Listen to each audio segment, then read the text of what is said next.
we're packing to go to Canada. And there's lots to do and not very much time. It's gonna be like 30 degrees and snowing, and we're bringing all of the gear. We're crossing international borders, so I'm probably gonna need that. It is just under 40 degrees here in Indy, so I'm prepping for the Canadian temperatures. Loading process. The key is to get everything in there so that nothing can move around and get scratched. Apparently everything I need for bike work needs to be red. I've got enough stuff for like 3 weeks in case I don't make it back. Today on Eating While Driving, we have quinoa, beans, and spinach with salad dressing, also feta. This does not taste like feet like last week's meal.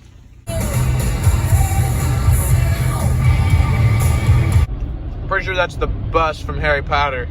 I'm driving in the dark because I meant to leave at 4, but I left at 5:45. Yeah, it's all right. We're only going halfway tonight. 4.5 hours to Detroit.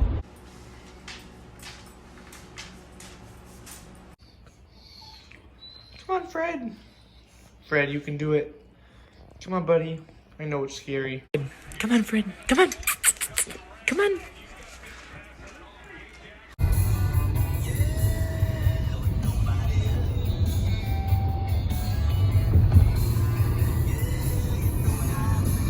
Well, I successfully made it into Canada, and it would appear I am immediately driving into a snowstorm. Thank you, Canada. It is snow.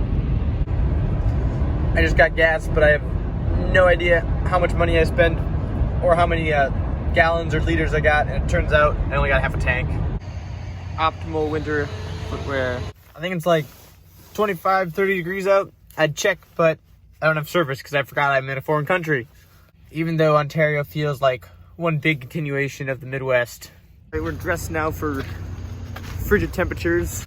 If you get really chilly, you can pull one of these and you're all set.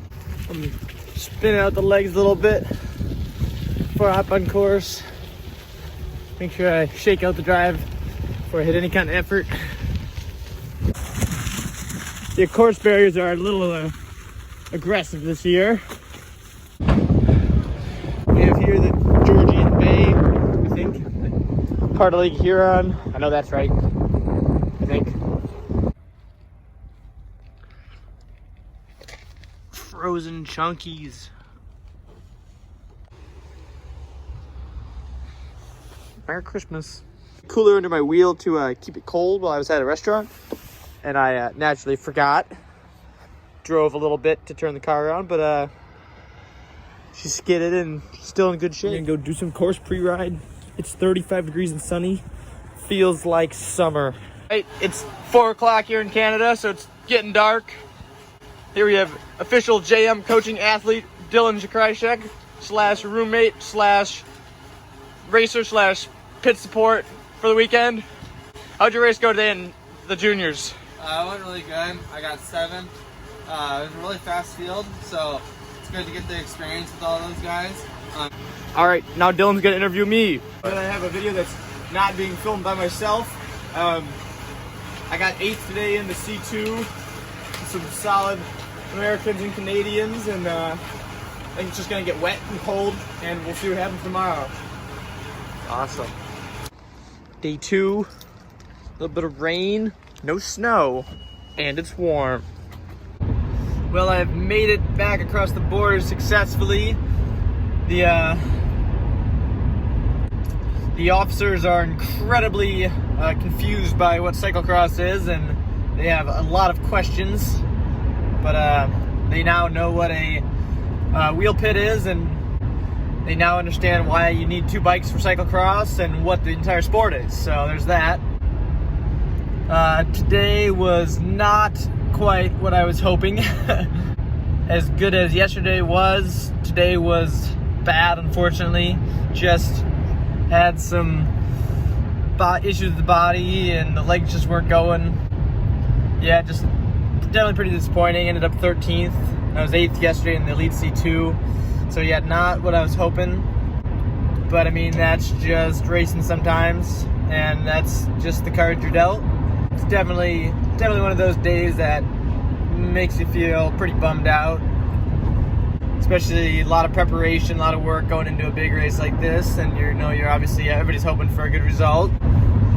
But I know for me, sometimes the important thing is to focus on what I did well and what I did come away with, and to remember that not everything, is entirely about that result. Sometimes it feels like life or death, but there's a lot more to it, and sometimes you just have to move forward. I'm saying this because I'm very disappointed, and I'm coping with it in this manner. Also by talking to Emma, who will be at Major Taylor Cross next weekend. And as I completely neglected to have any race footage from this weekend because I was busy, next weekend we will have lots. Well, I have 4 more hours to go until Indianapolis, and if I get bored, I'll probably talk to the camera, but also drive safely. So don't use your phone to drive. This is a bad idea. All right, for Major Taylor, I promise to have more than just footage of me talking to myself. It's not the home course. It'll be more interesting. And yes, we have another Flanders flag in our living room. Speaking of Europe, big shout out to Dylan, who's on his way to Europe right now. He's doing his first trip with USAC, and I'm stoked to see how he does, and it's been a blast working with him so far.